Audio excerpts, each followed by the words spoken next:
Assalamualaikum warahmatullahi wabarakatuh. Salam sejahtera untuk kita semua. Terima kasih sudah hadir kembali di channel Selamat Untung, tempat di mana kisah-kisah nyata dan legenda mistis kami hadirkan dengan penuh rasa dan makna. Semoga Anda semua selalu diberi kesehatan, keselamatan, dan ketenangan dalam setiap langkah. Dukung terus channel kami dengan cara subscribe, like, dan aktifkan loncengnya, agar Anda tidak ketinggalan cerita-cerita pilihan yang akan terus kami sajikan. Mari kita mulai ceritanya. Gang di belakang deretan ruko itu sempit dan lembab. Bu Mila tiba di sore yang menahan panas. Gerbang besi berderit saat dibuka. Di halaman kecil ada jemuran pakaian Bu Darti. Bau deterjen bercampur anyir samar menyusup ke hidung. Rumah itu rapi, tapi dingin seperti ruangan yang lama menutup diri. Di lorong dekat dapur, sebuah pintu ket hijau muda berdiri. Ket mengelupas di tepi gagang. Kunci tua menggantung di paku. Bu Darti berjalan pelan, memegang lengan adiknya. Suhu kulitnya dingin dan keringat muncul di pelipis. Napasnya berat seperti menahan beban di dada. Ia menatap pintu itu tanpa senyum. Lalu berbisik agar kamar di samping dapur tidak boleh disentuh. Larangan itu jatuh seperti palu, singkat dan final, membuat udara menegang. Malam pertama terasa panjang. Lampu neon di langit ruang makan berdesis kecil. Bu Mila membereskan kardus dan mencari ritme napas. Dapur menghadap lorong sempit. Piring berderit tipis saat diletakkan. Saat itu terdengar ketukan dari balik pintu hijau. Pelan, jeda. Lalu ketukan kedua lebih tegas. Bulu di lengan menegang. Bu Mila menahan tangan di atas bak cuci. Anyir yang tadi samar kini menyelusup lebih kuat. Perut mual. Punggung dingin seperti disapu angin dari bawah pintu. Ia mendekat setapak, lalu mundur. Hatinya bergetar aneh, seperti ditarik antara ingin tahu dan ingin lari. Suara kain terseret seperti sesuatu bergerak di lantai sisi lain. Bu Mila menutup keran. Air menetes satu-satu. Ketukan berhenti. Keesokan pagi dua penyewa datang mengeluh. Saluran air di kamar mandi kontrakan sering macet. Mereka menyalahkan pengelola yang lambat. Bu Mila menahan diri agar tidak membalas keras. Ia mencatat, memanggil tukang, dan menjanjikan perbaikan.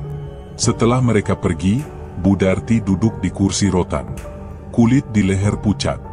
Mata retak oleh kurang tidur. Bu Mila mendekat, menempelkan telapak di dahi. Dingin. Ada keringat di pangkal rambut. Sentuhan itu membuat tubuh Bu Mila hangat dan tidak tenang. Ia menarik napas untuk menenangkan diri. Bu Darti memalingkan wajah. Suaranya kecil. "Jangan bawa aku ke dokter. Aku lelah." Bu Mila menahan kata. Lalu berkata pelan. "Kakak butuh diperiksa. Kakak tidak sedang baik." Bu Darti menggerakkan tangan sebagai penolak. "Tidak usah. Cukup di rumah. Kalau ada yang bertanya, bilang aku istirahat." Bu Mila menelan kalimat yang ingin keluar. Di dapur pintu itu tetap menutup diri seperti mata yang tahu rahasia. Siang menjelang sore Ragil pulang membawa kantong berisi alat pembersih. Ia melihat bibinya berdiri terlalu lama menatap pintu hijau.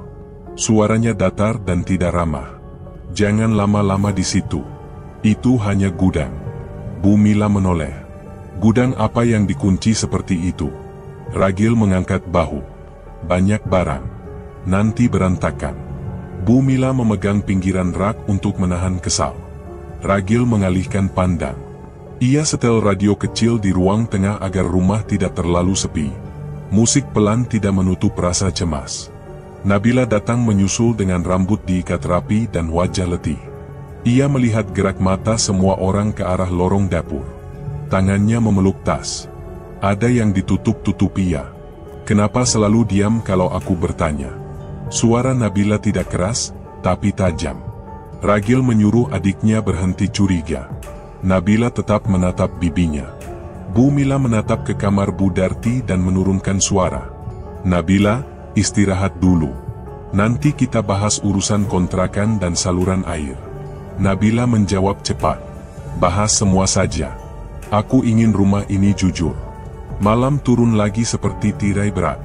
Lorong gelap. Rumah terasa lebih sempit. Bu Mila membawa air hangat dan handuk kecil ke kamar Bu Darti. Tubuh kakaknya basah oleh keringat dingin. Napas berat memecah hening. Bu Mila duduk di tepi ranjang, mengusap pelan bahu dan lengan. Kulit bertemu kulit. Hangat bercampur dingin. Ada rasa iba dan rindang yang sulit dijelaskan. Bu Darti menutup mata.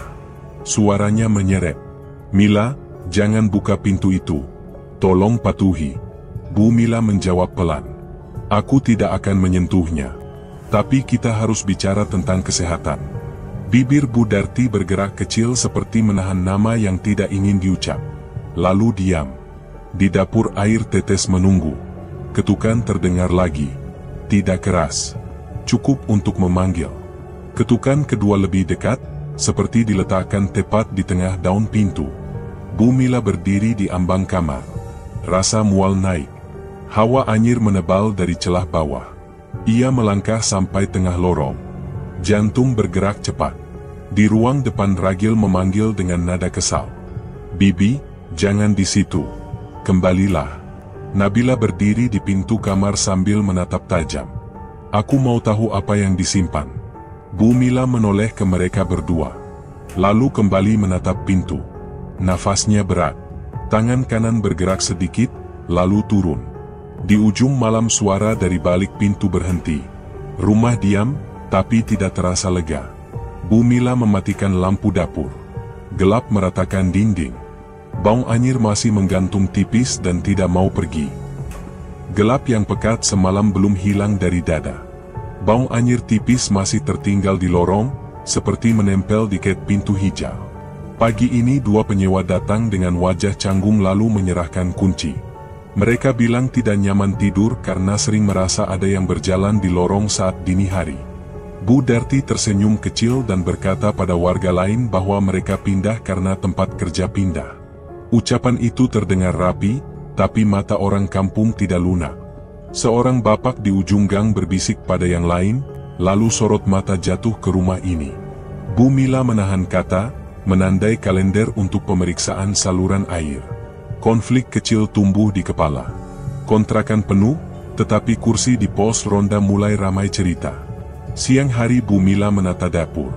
Panci disusun, rak dibersihkan, lantai dipel. Keringat menetes dari pelipis ke leher. Baju menempel di punggung. Saat tangan meraih kain lap, pintu hijau bergetar. Bukan keras, tapi cukup membuat tulang belakang menegang. Bu Mila menahan napas, mendekat 2 langkah, lalu berhenti. Getaran itu berhenti seperti sadar dia memperhatikan. Ragil masuk membawa kantong plastik, memandang singkat ke pintu, lalu berkata datar. "Angin, Bei. Jangan ditungguin." Bu Mila tidak suka caranya meremehkan. Angin tidak membuat kunci ikut bergetar. Ragil mengangkat alis. "Gudang banyak celah. Jangan dibikin besar." Kalimat itu membuat udara panas di tenggorokan. Bu Mila memilih kembali ke bak cuci. Air mengalir pelan, menampar dasar bak, menutup sisa percakapan yang tidak selesai. Menjelang sore Nabila datang membawa catatan uang sewa. Wajahnya lelah, rambut diikat ketat. Ia duduk tanpa basa-basi. Ibu menunda tagihan blok belakang, tapi blok depan disuruh lunas. Itu tidak adil. Bu Darti menghela napas, memijit pelipis. Yang belakang baru kena perbaikan, beri waktu. Nabila menatap tajam. Tapi kenapa tetangga yang akrab dengan ibu diberi tenggang lebih lama? Ini pilihan ibu, bukan alasan perbaikan. Ragil menyampuk dengan nada kesal. "Jangan keras pada ibu." Nabila tidak mundur. "Aku tidak keras. Aku minta jujur." Ruang tamu menegang. Bau kapur barus dan sisa minyak goreng bercampur. Bu Mila berusaha menengahi. "Kita hitung ulang. Jangan di depan orang." Nabila menutup buku dengan suara tegas. "Hitung sekarang. Warga sudah menatap rumah ini sejak pagi." 2 pasang mata anak menembus Bu Darti. Tubuhnya tersandar, telapak tangan dingin. Ia menyetujui perhitungan, tetapi suaranya patah. Percakapan selesai tanpa pelukan. Rasa tidak enak menetap di dada semua orang. Selepas maghrib seorang tetangga datang. Ia mengadu tentang suara langkah yang lewat di depan pintunya hampir tiap malam. Katanya dari lorong rumah sini. Saya tidak bisa tidur, katanya. Bu Mila menjanjikan periksa pipa dan lantai yang mungkin longgar. Tetangga itu menggeleng. Perbaikan tanggung jawab pengelola. Saya tidak mau patungan. Nada suaranya kaku. Di pagar terdengar batu kecil tetangga lain yang ikut mendengar. Bu Mila merasakan pipi hangat oleh marah yang ditahan. Ragil berdiri di belakang, menutup mulut dengan tangan seolah menahan komentar. Bu Darti muncul di ambang, berdiri sebentar, lalu mundur lagi ke kamar. Tetangga itu pulang tanpa salam. Pintu pagar beradu dengan besi, memantul pendek. Senja jadi muram tanpa kata maaf. Malam naik pelan. Rumah ini menyimpan sisa panas siang. Bu Mila mandi air hangat dan duduk di ranjang tamu. Kulitnya bersih, harum sabun sederhana yang menempel lama di lengan. Rasa lelah merambat, namun mata tidak mau jatuh. Ia memikirkan hitungan sewa, pipa mampet, tatapan warga, ketukan yang muncul di kepala seperti jarum. Suara napas terdengar dari dapur. Bukan suaranya sendiri. Bukan suara kipas. Napas berat dari balik pintu hijau. Hampir seperti orang berdiri di sana. Bu Mila berdiri, jari kaki menyentuh lantai dingin, melangkah ke lorong dengan langkah ringan. Hawa di dekat pintu lebih dingin dari ruangan lain. Lehernya merinding pelan. Napas di balik pintu terdengar jelas. Masuk dan keluar, dalam dan berat. Telapak tangan Bu Mila naik setengah, lalu turun lagi. Ia menempelkan pipi ke pilar, mencekam kayu. Kulitnya menyentuh permukaan yang dingin dan halus, membuat jantung berdegup cepat tanpa arah. Bu Darti memanggil dari kamar dengan suara parau. Mila, diam. Jangan dekat pintu itu. Bu Mila menjawab lirih. Napasnya terdengar dari sini. Bu Darti menahan batuk. Aku mohon, diam. Jangan ganggu. Ragil menyahut dari ruang depan. Bibi, kembali ke kamar. Nabila berdiri di ambang koridor, menahan diri untuk tidak maju. Mata mereka saling bertemu dalam gelap yang tipis. Kita harus tahu, kata Nabila pelan. Bu Mila menggeleng. Tidak malam ini. Pintu tetap tertutup. Napas di balik daun kayu itu masih datang dan pergi, teratur seperti kebiasaan orang hidup. Rumah tidak menjerit, tetapi dada semua orang terjepit. Lampu dapur padam. Gelap membuat suara semakin dekat. Bu Mila berdiri cukup lama sampai telapak kakinya kesemutan. Saat kembali ke ranjang, bau anyir tipis mengikuti.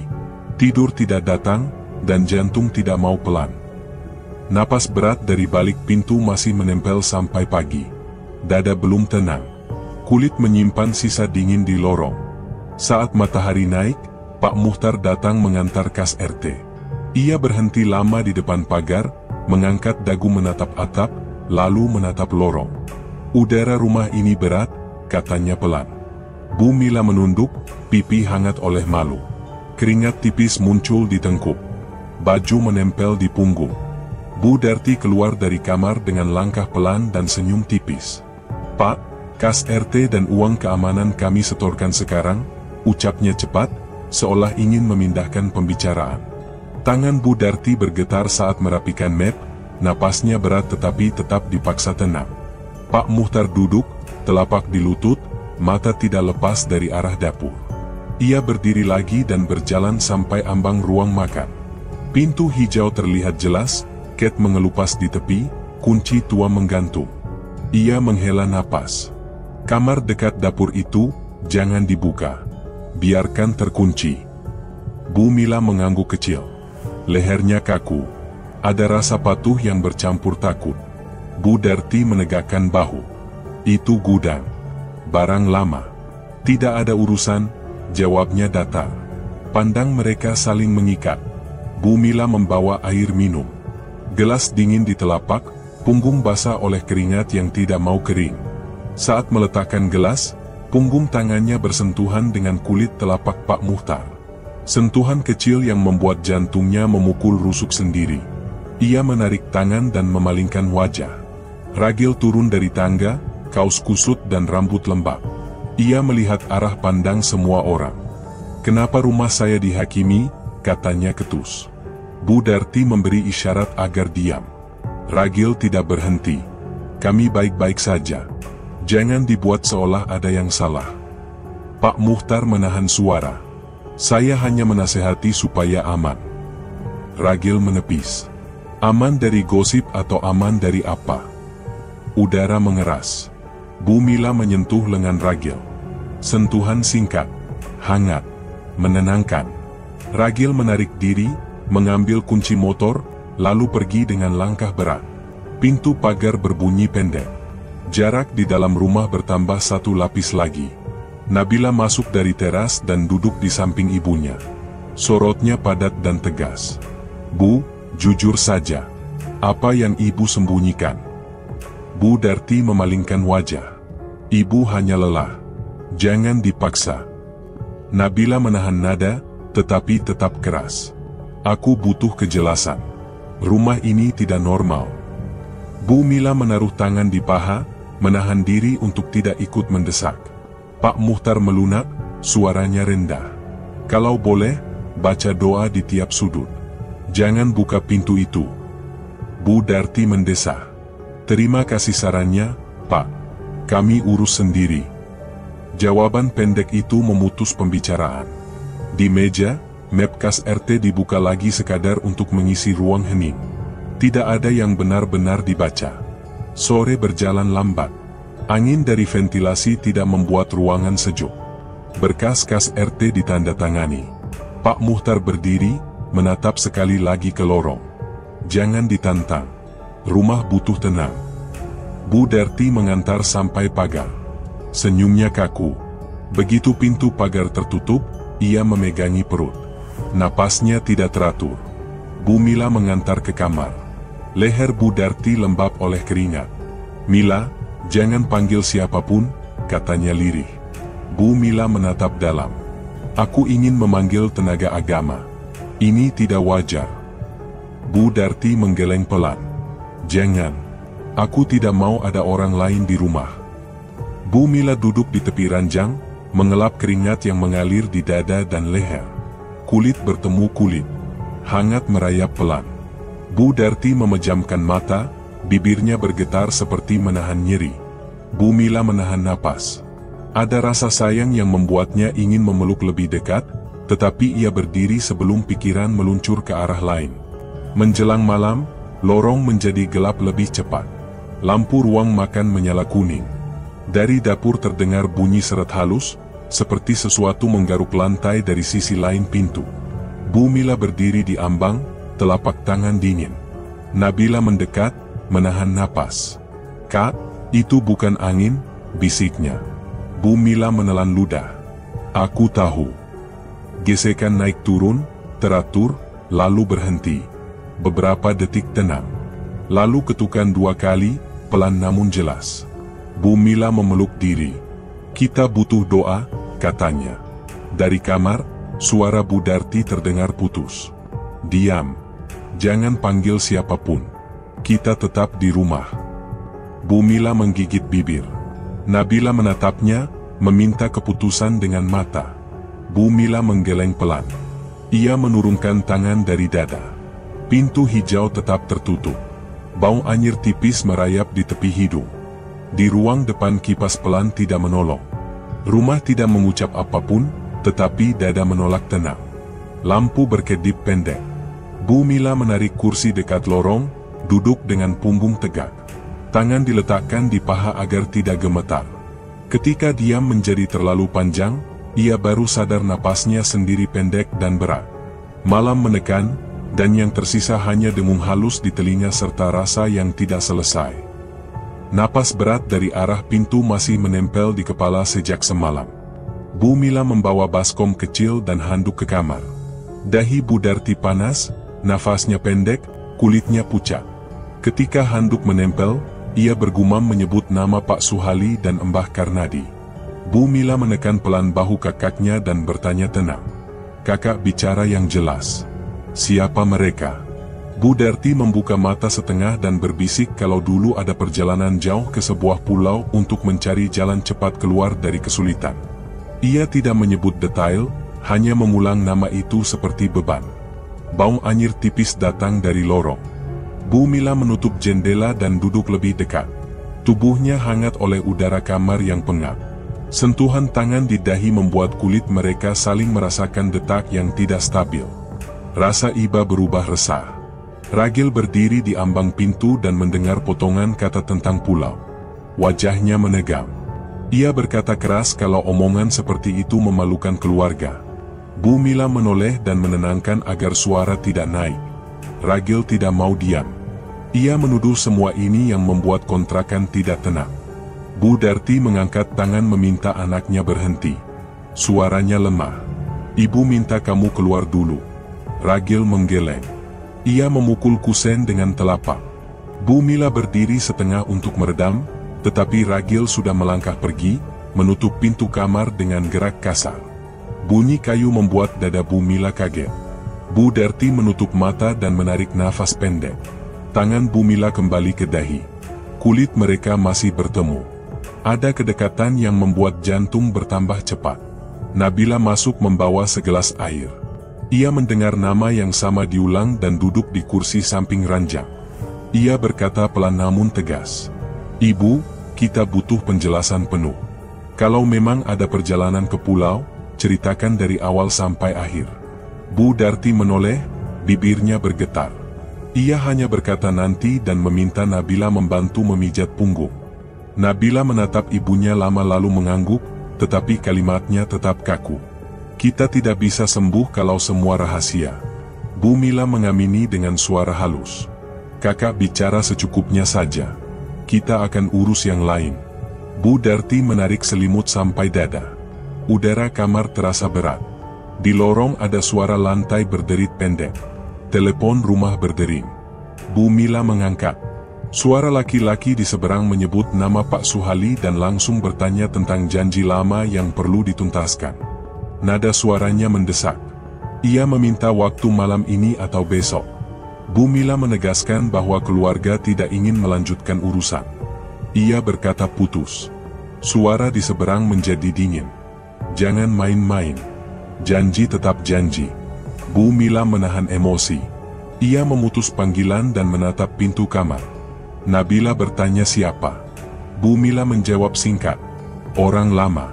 Ia menolak. Bu Darti membuka mata dan bertanya pelan. Suaranya membuat semua orang diam. Itu telepon dari Pak Suhali. Ia minta janji diselesaikan. Bu Mila mendekat. Aku ingin memutus semua hubungan. Kakak tidak perlu terikat. Bu Darti menoleh ke langit-langit, ragu. Ia berkata ia masih merasa terikat. Kalimat itu seperti menarik kain di dada Bu Mila. Ia berkata lagi, tidak. Cukup di sini. Wajah Nabila menegam, lalu ia mengangguk setuju. Suasana kamar menjadi kental. Kening Bu Darti kembali panas. Bu Mila merendam handuk dan memeras. Ia mengusap leher dan tulang selangkah kakaknya dengan gerak pelan dan rapi. Sentuhan itu tenang namun merayap ke arah yang membuat napas tidak stabil. Bu Darti menekan jemari Bu Mila dengan lemah. Ia berbisik jangan ditinggal. Bu Mila menjawab di sini. Kedekatan itu tidak vulgar, tetapi cukup untuk membuat tubuh menyadari garis kulit dan wangi sabun yang tertinggal. Nabila melihat dan menunduk, memilih merapikan gelas dan obat agar tidak menambah janggal. Dari dapur terdengar napas berat lagi. Kali ini jelas seperti orang berdiri menempel di sisi daun pintu. Bu Mila menoleh ke arah lorong. Ia ingin memanggil tetangga yang paham doa, tetapi Bu Darti menahan pergelangan tangannya. Tolong jangan panggil siapapun. Kita tetap di rumah. Suaranya lemah tetapi kukuh. Bu Mila menggigit bibir. Ia melirik Nabila. Mata mereka bertemu sebentar lalu menghindar. Ragil terdengar menggeser kursi di ruang depan, lalu rumah kembali tenang kecuali napas yang datang dari balik pintu. Bu Mila menaruh baskom di lantai dan duduk dekat pinggir ranjang. Jari-jarinya menekan pelipis Bu Darti dengan tempo yang teratur. Peluh di kulit mengering perlahan. Di sela hening itu, Ketukan pelan muncul 2 kali dan berhenti. Tidak ada teriakan. Tidak ada suara lain. Hanya ruang yang sesak dan jantung yang bekerja lebih cepat dari biasanya. Bu Mila memejamkan mata sejenak lalu membukanya lagi. Ia menarik napas panjang yang tidak lega. Malam belum turun, tetapi rasa gelap sudah menunggu di lorong. Rasa gelap di lorong belum pergi sejak siang tadi. Ruko di tikungan sudah dibuka menjadi toko kecil, tetapi jam tutup dipercepat karena pembeli jarang singgah. Uang masuk menipis dan kepala terasa berat. Bu Mila menghitung sewa kontrakan, biaya tukang, dan cicilan yang menunggu di akhir bulan. Kwitansi disusun rapi di meja makan, tinta masih basah. Di ruang depan suara kendaraan lewat pelan lalu hilang. Bu Darti duduk di kursi rotan, punggungnya menempel, napas pendek. Keringat dingin muncul di lehernya. Ia meminta tirai ditutup rapat, dan kamar menjadi redup dengan udara yang padat. Menjelang sore Bu Mila memanggil Ragil untuk membahas perbaikan bangunan yang rusak. Genteng belakang bocor, pipa kamar mandi buntu, dan ubin blok kanan mengelupas. Ia menyusun prioritas agar uang tidak jebol. Ragil menepis rencana dengan dahi berkerut. Perbaiki lantai dulu. Penyewa sudah protes, katanya keras. Bu Mila menggeleng. Bocor di belakang harus duluan. Kalau hujan, air masuk ke 2 kamar. Ragil menepuk meja kecil. Penyewa lantai itu paling cerewet. Kalau kita diam, mereka kabur. Suara mereka naik dan turun tanpa titik temu. Bu Mila menahan diri agar tidak menyindir, lalu menutup pembicaraan sementara dan kembali ke dapur untuk membereskan alat. Makan malam jadi tidak nyaman. Nabila membawa daftar tagihan dan kembali mengkritik cara ibunya menghadapi tetangga. Ibu terlalu lembek pada blok depan, katanya datar. Bu Darti menunduk. Mereka baru ganti pompa. Kasih waktu. Nabila menatap tajam. Yang lain juga butuh waktu. Kenapa ada bedanya? Ragil memukul sendok ke piring. Jangan menyerang ibu terus. Nabila tidak mundur. Aku menyerang cara, bukan orang. Meja makan berubah menjadi tempat sindir. Suapan terasa hambar. Bu Mila menarik napas panjang lalu berkata, cukup. Setelah makan kita hitung lagi, jangan di meja ini. Tidak ada yang menjawab. Kursi bergeser, piring kosong, dan gelas hanya tersisa setengah. Setelah meja dibersihkan, Bu Mila membawa air hangat dan minyak gosok ke kamar. Bu Darti merebah dengan napas patah. Kulitnya dingin, tetapi peluh kecil tetap muncul di dada. Tolong pijat pelan, pintanya. Bu Mila duduk di tepi ranjang, mengurut bahu dan tengkuk dengan ritme rapi. Jemari menekan titik yang kaku. Napas mereka menjadi dekat. Hangat tubuh naik dan menempel pelan. Tangan Bu Mila bergetar, bukan karena takut, tetapi karena ingin menenangkan yang tidak juga tenang. Cukup di sini, bisik Bu Darti, namun tangan kirinya masih menahan pergelangan Bu Mila agar tidak jauh. Bu Mila menurunkan tekanan, lalu menyapu sisa minyak di kulit kakaknya dengan handuk tipis. Wangi sabun bercampur minyak tertinggal di udara. Di ruang tengah Ragil menyalakan radio kecil, lalu mematikannya lagi karena suara terdengar sumbang. Ia berjalan ke dapur untuk mengambil air dan berhenti di lorong. Pintu kamar terkunci tampak diam. Kunci tua menggantung. Ia menelan ludah dan kembali ke kursi. Nabila berdiri di ambang kamar, memeriksa daftar di tangannya, lalu melipat kertas tanpa suara. Pandangannya jatuh pada selat tirai yang tertutup rapat. Ia ingin bertanya lagi, tetapi menahan, karena wajah ibunya terlihat pucat. Suasana rumah semakin menekan. Tidak ada yang berbicara, tetapi semua orang mendengar hal yang sama dari arah belakang. Dari lorong dapur terdengar bunyi halus yang diulang 2 kali. Pintu kamar terkunci bergetar. Bukan keras, namun jelas. Bu Mila menoleh cepat.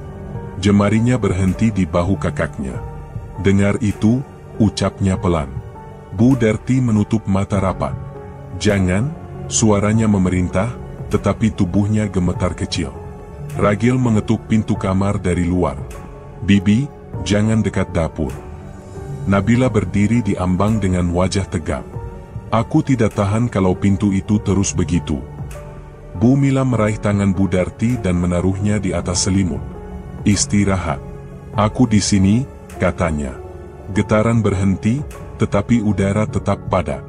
Bu Mila berdiri dan menutup tirai lebih rapat lagi. Kamar menjadi lebih redup. Wajah Bu Darti sedikit tenang, namun keringat dingin masih muncul di leher. Malam merayap tanpa suara yang jelas. Radio tetap mati. Kuitansi sudah tersusun, tetapi angka di kepala tidak mau patuh. Bu Mila duduk kembali di tepi ranjang. Ia menatap pintu kamar yang tertutup dan mendengar napas kakaknya yang tidak stabil. Di luar, lorong tidak ribut, tetapi rasa waspada terus berdiri. Tangan Bu Mila tetap hangat, namun jantung tidak mau pelan. Bab ini selesai di dalam kamar yang redup, dengan tirai tertutup dan dada yang belum lega. Kamar masih redup dan dada belum lega. Senja menuruni gang pelan saat bel pagar berbunyi. Pak Suhali berdiri di halaman dengan kemeja kusut dan mata yang sulit dibaca. Ia menyodorkan salam dan berkata datang untuk menawarkan pengobatan. Katanya ada syarat yang harus diikuti agar berhasil. Bu Mila menahan napas, merasakan tengkuk hangat oleh sisa pijatan sore tadi. Bu Darti muncul di ambang, langkahnya goyah. Wajahnya pucat, leher basah oleh keringat dingin. Ia meminta kursi didekatkan dan duduk di teras. Ragil berdiri di sisi pagar, menatap gelisah. Nabila mengambil posisi di belakang ibunya, memegang botol air minum. Pak Muhtar kebetulan lewat bersama dua warga yang baru usai rapat RT. Ia berhenti saat melihat Pak Suhali. Pandangnya kaku. Ia menanyakan urusan apa yang dibawa. Pak Suhali menjelaskan dengan suara pelan bahwa ia bisa menolong sakit Bu Darti, namun ada syarat yang tidak bisa dinegosiasi. Ia mengucapkan kata janji seperti sesuatu yang sudah lama tercatat. Pak Muhtar menggeleng. Katanya keluarga sebaiknya menempuh cara yang jelas dan aman. Ia menegaskan tidak setuju dengan cara yang menuntut syarat aneh. Dua warga saling pandang. Bisik kecil menetes ke jalan setapak. "Pak, saya hanya ingin sembuh," kata Bu Darti lirih. Suaranya pecah. "Jangan ambil langkah yang tidak jelas," jawab Pak Muhtar. "Aku butuh cara cepat," sela Ragil, nada naik. "Cara cepat sering memantul," kata Nabila pelan, menatap ibunya. "Obat saya tidak memantul," ucap Pak Suhali, menahan senyum tipis. Udara di teras terasa berat. Bu Mila berdiri di samping kursi dan menepuk bahu kakaknya dengan lembut. Sentuhan itu menenangkan, tetapi juga membuatnya sadar pada degup yang tidak stabil. Kemeja Bu Darti lembab di punggung, dan kulitnya dingin. Bu Mila membisikkan ajakan untuk masuk ke dalam dan istirahat dulu. Pak Suhali tidak bergeser. Ia menatap lurus dan menyebutkan janji lama yang pernah diutarakan saat perjalanan jauh ke pulau. Kalimatnya datar tetapi menikam rapat. Dua tetangga yang masih di depan gang berpura-pura menunggu ojek, padahal telinga mereka fokus ke teras. "Janji itu belum lunas," kata Pak Suhali tenang. "Kami ingin memutus urusan," ucap Bu Mila tegas. "Tidak semua urusan bisa diputus," balas Pak Suhali. "Bisa, jika keluarga setuju," jawab Pak Muhtar singkat. "Kalau ibu tidak kuat, kita coba dulu," tekan Ragil pada ibunya. Bu Darti memegangi lengan kursi. Matanya mencari jawaban di wajah anak-anaknya. Nabila menggeleng pelan. Bu Mila menukar pandang dengan Pak Muhtar. Ia tahu kata yang aman adalah menolak, tetapi rasa takut pada keadaan Bu Darti menekan dari dalam. Ujung baju menempel di kulitnya. Napasnya panas. Ia merapatkan tubuh ke sisi Bu Darti, memeluk dari samping untuk menegakkan posisi. Pelukan itu tidak lama, namun cukup untuk mengirim sinyal bahwa ia di sini. Wajah Bu Darti menoleh, dagu menyentuh pelipis Bu Mila. Detik itu dada mereka sama-sama bekerja keras. Pak Suhali memalingkan wajah, lalu kembali menatap dengan tatap yang sulit ditafsir. "Beri kami waktu sampai malam turun," kata Bu Mila, menahan gemetar. "Waktu tidak selalu berpihak," ujar Pak Suhali. "Kami tetap di rumah. Tidak ada orang luar malam ini," potong Bu Darti, suaranya letih namun jelas. "Saya kembali nanti," kata Pak Suhali. Sebaiknya tidak, ucap Pak Muhtar, menatap tajam. Langkah Pak Suhali menjauh meninggalkan debu yang naik sebentar lalu jatuh lagi. Dua tetangga bubar perlahan. Gerbang ditutup. Bu Mila menuntun Bu Darti masuk ke ruang keluarga. Tirai ditarik setengah. Suara radio dari rumah sebelah masuk tipis, lalu menghilang. Ragil duduk di sisi kanan dan mengetuk lutut dengan jari. Nabila berdiri, menahan kata. Mata mereka merah oleh tegang yang menumpuk. Bu Mila mengelus lengan Bu Darti dengan ritme pelan, menarik napas panjang agar tubuhnya tidak bergetar. Kelembutan itu menghangatkan leher, tetapi tidak menghapus rasa takut. Masuk kamar, Kak, bisik Bu Mila. Aku rapuh kalau sendiri, jawab Bu Darti. Aku di sini, kata Bu Mila. Aku tidak percaya dia, sela Nabila, menunjuk pintu depan. Kita cari cara yang benar, ujar Pak Muhtar pelan dari ambang, sebelum pamit. Senja menebal. Cahaya di langit ruang makan meredup. Udara dalam rumah semakin padat. Di tengah kesunyian yang tidak jujur, terdengar suara langkah mendekati pintu dapur. Bukan langkah di lantai depan, tetapi langkah yang berhenti tepat di sisi lain daun pintu hijau. Bu Mila menegang. Pelukannya di pundak Bu Darti mengeras sesaat. Ragil berdiri setengah, wajah menegang. Nabila menahan napas. Tidak ada yang bergerak. Tidak ada yang berbicara. Hanya suara langkah yang selesai di ambang, diam, dan menunggu, membuat malam terasa lebih panjang dari seharusnya. Pelukan yang tadi mengeras di pundak Bu Darti belum hilang dari kulit. Malam turun pelan ketika Pak Muhtar datang lagi bersama dua pendamping. Mereka menata ruang tengah dengan tenang. Kursi dipinggirkan, karpet digelar rata, air bersih diletakkan di mangkuk, dan semua diminta duduk. Bu Mila membantu menarik tirai sampai rapat. Udara di dalam rumah hangat dan padat. Napas Bu Darti tidak stabil. Keringat dingin di lehernya menetes pelan. Ragil berdiri di belakang kursi, menatap setiap gerak. Nabila duduk di samping ibunya dengan telapak menggenggam ujung kain. Ketika bacaan pertama keluar dari mulut Pak Muhtar, dinding dekat rak piring berbunyi retak kecil. Piring di rak bergetar, satu buah jatuh ke lantai dan pecah. Getarannya menjalar ke telapak kaki. Bu Mila merasa pandangan berbayang, tetapi menegakkan punggung agar tidak roboh. Suara bacaan naik turun dengan ritme yang terjaga. Di sela itu, Bu Darti merintih dan memegangi perut. Sakit, katanya pelan, bibir bergetar. Bu Mila menahan bahu kakaknya dari belakang. Telapaknya menempel di kulit yang dingin. Hawa tubuh bertemu, membuat jantungnya berdetak lebih cepat dari biasa. Ragil mendekat dan setengah berteriak. Pak, hentikan dulu. Ibu tidak kuat. Pak Muhtar tidak menghentikan. Jangan digantung. Ikuti saja, ucapnya tetap fokus. Nabila menoleh ke Bu Mila, mata basah. Tolong jeda sebentar, pintanya. Dua pendamping menegakkan posisi dan melanjutkan lantunan tanpa terburu. Dari arah dapur datang ketukan. Bukan lagi pelan. Ketukan berubah jadi hentakan yang menekan telinga. Gagang pintu kamar terkunci bergerak sendiri. Logamnya berayun, memukul pelan lalu berhenti, lalu berayun lagi. Semua orang mundur setapak. Udara di lorong terasa lebih dingin. Bu Mila menggenggam lengan Bu Darti lebih kuat. Kulit mereka menempel, licin oleh keringat. Aku pusing, bisik Bu Mila, tapi ia tetap memijit bahu kakaknya agar tidak panik. Ragil berdiri di depan pilar seolah melindungi arah dapur. Wajahnya tegam, rahang mengeras. Nabila menarik napas panjang, berusaha menahan isak agar tidak memecah konsentrasi. Bacaan masuk ke bagian yang lebih berat. Dinding kembali berbunyi seperti ditarik dari dalam. Rak kecil di sudut miring beberapa derajat. Air di mangkuk beriak kecil seolah ada angin yang lewat. Pak Muhtar menatap sebentar ke arah pintu dapur, lalu menutup mata dan menguatkan suara. Dua pendamping mengikuti tanpa putus. Bu Darti mendorong punggung kursi dan menunduk dalam. Perutku seperti ditarik, suaranya patah, napas tercekik. Bu Mila menempelkan pipi ke pundak kakaknya sesaat, memberi kehangatan yang halus.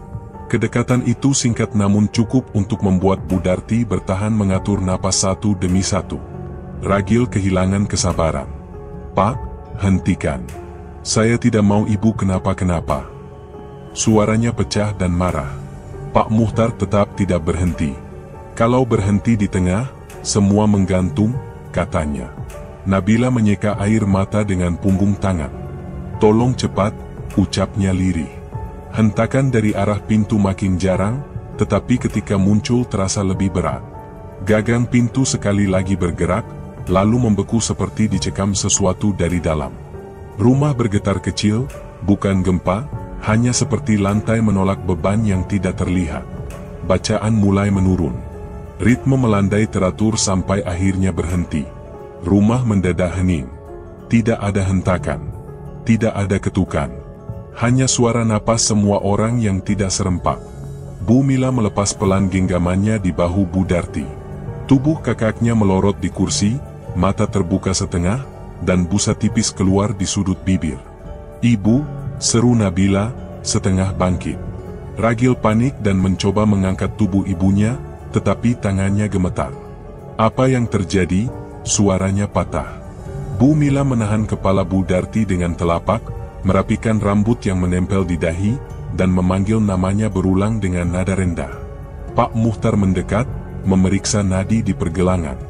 "Tarik napas pelan," perintahnya pada semua agar suasana tidak pecah. Dua pendamping menyiapkan air minum. Bu Mila menempelkan punggung tangan di leher kakaknya. Kulitnya masih dingin, tetapi detak di bawahnya terasa tipis. Ia membisikkan kata-kata pendek yang menenangkan. "Kak, lihat aku. Aku di sini." Bu Darti tidak menjawab. Bibirnya bergerak sangat pelan, seperti mencari kata yang tidak keluar. Nabila menangis tanpa suara. Ragil menunduk dalam, bahunya naik turun oleh napas yang berat. Suasana tidak segera membaik. Hening panjang justru membuat semua dada lebih berat. Piring pecah di lantai tidak segera dipungut. Air di mangkuk berhenti beriak, namun pantulannya buram. Tirai tidak bergeser. Pintu dapur tidak lagi bergoyang, tetapi tidak ada yang berani mendekat.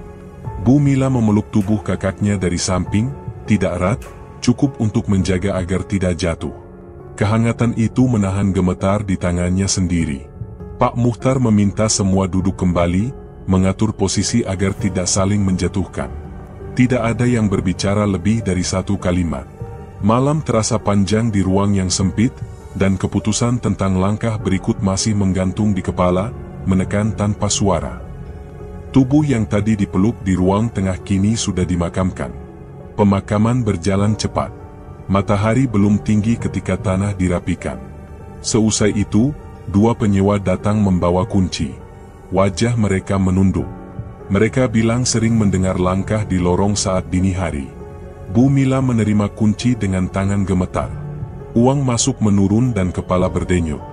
Di rumah, kursi rotan masih menyimpan sisa panas tubuh yang tadi duduk di situ. Tirai tetap tertutup rapat. Udara semakin berat. Sore hari Ragil meletakkan buku catatan di meja. Suaranya keras. "Ini akibat keputusan kemarin." Pelepasan itu bikin suasana tambah kacau. Nabila menatapnya tanpa mundur. "Bukan pelepasan. Ini karena janji lama tidak diputus dengan jelas." Ragil menepuk meja. "Kalau semua berjalan biasa, penyewa tidak akan pergi." Nabila menggeleng. "Kalau urusan lama tidak tuntas, rumah tidak akan tenang." Bu Mila berdiri di antara mereka. "Cukup, kita atur ulang uang dan cari jalan." Kata-kata itu keluar pelan, tetapi tidak membuat dada lega. Keesokan hari Bu Mila mulai menawarkan rumah pada beberapa calon. Dua orang datang melihat. Mereka menelusuri lorong yang sempit sampai dapur. Setelah itu, wajah mereka berubah kaku. "Koridor ini bikin tidak nyaman," kata yang pertama. Yang kedua menambahkan, "Saya pikir ulang." Mereka pamit dengan sopan, lalu hilang di tikungan. Telepon tidak berdering lagi. Bu Mila menutup buku catatan dan menekan pelipis. Reputasi lingkungan ikut terlibat. Warga di pos ronda menahan tatap ingin tahu. Bu Mila ingin marah, tetapi hanya menarik napas dan menahan. Menjelang maghrib Pak Muhtar datang. Ia duduk sebentar, memegang topi di pangkuan. Pandangnya jatuh ke pintu dekat dapur. Sebaiknya kamar itu ditutup lebih rapat. Tambah paku, katanya pelan. Ragil langsung menolak. Kalau dipaku, takutnya masalah membesar. Lebih baik jangan disentuh. Nabila bersandar di kusen, suara terukur. Kalau tidak ditutup, orang makin takut lewat. Bu Mila memegang sisi kursi agar tubuhnya tidak bergoyang. Ia bertanya pada Pak Muhtar, kalau dipaku, apakah aman? Pak Muhtar menjawab singkat, minimal tidak mudah digoyang. Rumah butuh batas. Ragil mendengus. Batas tanpa paham isi malah makin bahaya. Suasana menjadi kaku. Tidak ada yang melanjutkan. Malam turun dan rumah menelan sisa cahaya. Bu Mila masuk ke kamar yang terasa kosong. Selimut terlipat rapi. Aroma sabun masih tertinggal di sarung bantal. Ia duduk di tepi ranjang dan memeluk diri. Tubuhnya hangat oleh gesekan lengan. Kulit lehernya lembab. Napas naik turun pendek. Di ruang depan Ragil diam cukup lama, lalu mengambil air tanpa suara. Nabila mematikan lampu ruang tamu agar rumah lebih tenang. Hening menebal. Dada Bu Mila berdebar tanpa kendali. Dari arah dapur terdengar ketukan 3 kali. Jeda. 3 kali lagi. Suaranya tidak keras, namun jelas. Bu Mila berdiri pelan. Telapak kakinya dingin menyentuh lantai. Ia berjalan sampai ambang lorong. Ragil muncul di belakang, tetapi tidak berkata apa-apa. Nabila berdiri di sisi lain dengan tangan menggantung. Ketukan berhenti. Udara tetap berat. Bu Mila menelan ludah yang terasa kering. Aku kunci rapat bagian belakang, katanya hampir tanpa suara. Ragil mengangkat tangan seolah akan menahan, tetapi turun lagi. Nabila menunduk. Aku bantu, ucapnya. Bu Mila mengambil kunci dan mengunci pintu ke halaman belakang. Pengait dipasang. Ventilasi ditutup dari dalam dengan papan. Tangannya bergetar ketika menekan paku kecil satu persatu. Keringat dingin turun di punggung. Setelah selesai, ia bersandar pada dinding dan memejam. Helaan napasnya terdengar sendiri. Tidak ada jaminan. Tidak ada jawaban. Hanya lorong yang lebih sepi, kamar yang lebih rapat, dan rasa yang tidak selesai di dalam dada. Napas yang menekan dada semalam belum sepenuhnya pergi. Bu Mila duduk di meja makan, membuka buku catatan, dan menelepon perantara. Negosiasi ruko macet karena calon pembeli keberatan dengan lorong yang sempit dan cerita pemilik sebelumnya. Satu persatu panggilan berakhir pendek. Uang menipis. Kepala terasa panas. Di ruang depan Ragil menumpuk kardus dan mengukur sudut. Ia ingin mengubah rumah menjadi gudang agar ada pemasukan cepat. Nabila menolak. Katanya rumah harus ditata ulang agar manusiawi, bukan tempat menyimpan beban. Gudang bisa jalan sekarang, kata Ragil, suaranya keras. Kamu mau tinggal di tempat seperti ini, balas Nabila pelan. Yang penting ada uang, Ragil menatap tajam. Yang penting kita bereskan cara dulu, jawab Nabila. Bu Mila menengahi. Cukup, kita hitung ulang biaya dan cari pembeli ruko lain. Ragil mundur dan menahan marah. Nabila menahan air mata. Rumah menampung 2 kepala yang tidak akur dan 1 dada yang memikul semuanya. Telepon bergetar. Pesan singkat dari Pak Suhali muncul satu persatu. Kalimatnya mendesak agar keluarga menepati janji lama. Nada pesan terasa dingin. Ada ancaman samar yang tidak jelas bentuknya. Bu Mila menjawab singkat. Jalan cepat sudah selesai. Berhenti menghubungi keluarga. Balasan datang cepat. Jangan berlagak bersih. Janji tetap janji. Bu Mila mematikan suara telepon dan menaruhnya terbalik. Jari tangannya bergetar kecil. Nabila memegang punggung tangan ibunya agar stabil. Pak Muhtar datang sore itu. Ia duduk sebentar tanpa banyak kata. Pandangnya jatuh ke pintu dekat dapur yang sudah ditambah pengaman. Keputusan harus jelas, katanya tenang. Putus total atau terus dihantui? Ragil menoleh. Kalau diputus, siapa yang tanggung resikonya? Nabila menatap ke lorong. Kita yang tanggung, tapi dengan cara yang benar. Bu Mila berdiri, mengambil palu, papan, dan paku. Kita selesaikan sekarang, ucapnya tanpa bergetar lagi. Mereka masuk ke lorong. Udara terasa lebih dingin dari ruang lain. Kunci sudah terkunci. Bu Mila menempelkan papan di atas kusen, memegang kuat dengan satu tangan, lalu memukul paku satu persatu. Suara paku menembus kayu terdengar jelas. Ragil berdiri di belakang, menahan napas. Nabila memegang papan agar rata. Pak Mukhtar berdiri beberapa langkah di sisi, mata tidak lepas dari gerak tangan Bu Mila. Keringat turun di pelipis, lalu jatuh ke pipi. Dada panas dan dingin sekaligus. Tidak ada ketukan. Tidak ada bunyi dari dalam. Hanya bunyi palu yang mematahkan ragu. Selesai. Papan rapat. Pengait ditutup. Bu Mila berdiri tegak beberapa detik. Jalan cepat sudah selesai, katanya menatap Ragil dan Nabila. Ragil menunduk, suara tertahan. Kalau nanti kosong, aku cari kerja tambahan. Nabila mengangguk, mata merah. Aku bantu atur ulang kontrakan. Pak Mukhtar berdiri dan pamit dengan kalimat pendek. Jaga batas. Malam turun tanpa heboh. Lorong senyap. Napas yang biasa terdengar dari balik pintu berhenti. Bu Mila merapikan rumah. Tirai diturunkan. Meja makan dibersihkan. Kuitansi ditata rapi. Ia duduk dan merasakan tangannya masih hangat oleh palu. Ragil menaruh kardus kembali ke tempat semula. Nabila menutup buku catatan dan menyimpannya di laci. Tidak ada tepuk tangan. Tidak ada ucapan selamat. Hanya ruang yang lega dan tetap berat di dada. Pagi berikutnya rumah tidak bicara, namun beban keluarga tidak lenyap. Bu Mila menyiapkan teh dan memanggil anak-anak ke meja. Mereka duduk tanpa banyak kata. Di lorong, papan tetap rapat. Tidak ada napas. Tidak ada langkah. Batas dipasang dengan telapak yang gemetar dan hati yang tegas. Hidup jujur itu mahal, tetapi tidak menagih tubuh orang lain. Mereka belajar menahan diri, membayar yang perlu dibayar, dan tidak membuka pintu yang pernah menelan mereka. Begitu saja. Senyap. Dan cukup. Terima kasih sudah menyimak sampai akhir. Semoga cerita ini jadi pengingat yang tajam namun hangat. Jaga lisan, kuatkan hati, dan pilih kebenaran meski sunyi. Mari saling menghormati, menutup ruang fitnah, dan membuka pintu maaf agar hidup kita lebih jernih dan layak ditinggali. Sampai jumpa di kisah berikutnya. Wassalamualaikum warahmatullahi wabarakatuh.